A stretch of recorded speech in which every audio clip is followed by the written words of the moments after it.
Сәлеметсіздер ме қадірлі көрермендер, есімім Асанәлі, біздің арнаға қош келіпсіздер.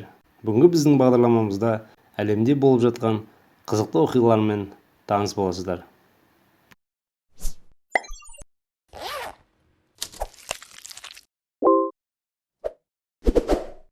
Солтүстік Кореяда және Кубада сіз кола сатып ала алмайды екенсіз. Сіз қай елге барсаңыз да өзіңізге ұнаған керемет сусыныңыз, колаңызды сатып алып іше аласыз. BBC арнасының мәлімдеуі бойынша, бұл газдалған керемет сусынды тек Куба мен Солтүстік Кореядан сатып ала алмайды екенсіз. Себебі бұл екі елді Америка құрама штаттары ұзақ мерзімге сауда эмбаргосына бұғаттаған. Бүкіл әлемнің халқы Лос-Анджелес қаласына сыйып кетеді екен. Қазіргі таңда әлемнің халқы 7,5 миллиард адам. Бұлай қарағанда бұл өте үлкен көрсеткіш. Дегенмен, National Geographic мәлімдемесі бойынша, әлемдегі барлық адамдар иық-иық тигізіп тұрса, Лос-Анджелес қаласына сыйып кетеді екен. Әлемдегі туристер ең көп баратын орын ол Франция мемлекеті екен. Франция дәмді ірімшікке және романтикаға толы керемет мемлекет. Біріккен ұлттар ұйымының ақпараттары бойынша, көп туристердің барғысы келетін елі Франция екен. 2017 жылы Европаның бұл мемлекеті 87 миллион туристі қабылдаған. Екінші орында 81,8 миллион туристі қабылдаған Испания мемлекеті екен. Үшінші орында Америка құрама штаттары 77 миллион, Қытай 60,7 миллион және Италия 58,3 миллион. Дүние жүзіндегі ең ұзын географиялық атау 85 әріптен тұрады.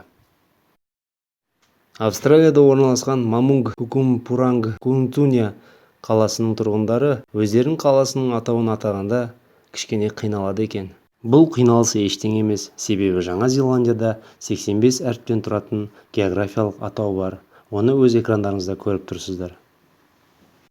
Дүние жүзінде секундына 4 бала дүниеге келеді екен.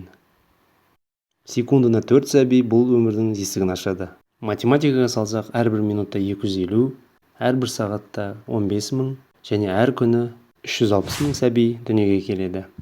Экологияның жаһандық желі мәлімдемесі бойынша, жылына 131,5 миллион бала дүниеге келеді екен. Қазіргі таңда әлемде ең танымал есім Мұхаммед болып есептеледі. Джон, Джеймс, Мэри, Джейн. Сіздер шетке тұра тұрыңыздар, себебі әлемдегі ең танымал есім Мұхаммед болып есептеледі. Independent мәлімдемесі бойынша, дүние жүзінде 150 миллион ер кісі және балалар осы есіммен аталады. Бұл есімнің танымал болуы мұсылмандардың өз пайғамбары Мұхаммед саллаллаху алейхи уассаламның құрметіне байланысты екен. Оңтүстік Судан дүние жүзіндегі ең жас мемлекет.